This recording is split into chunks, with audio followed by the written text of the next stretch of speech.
My name is Gladstone Grant. I lead the Microsoft Technology Centers.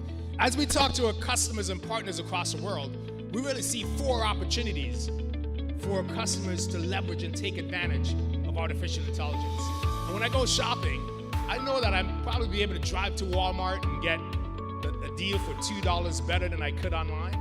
But the convenience and being able to buy that and know that the next day it's at my house, that's what I'm looking for as a customer, because we embrace and we love open source at Microsoft. That's a change.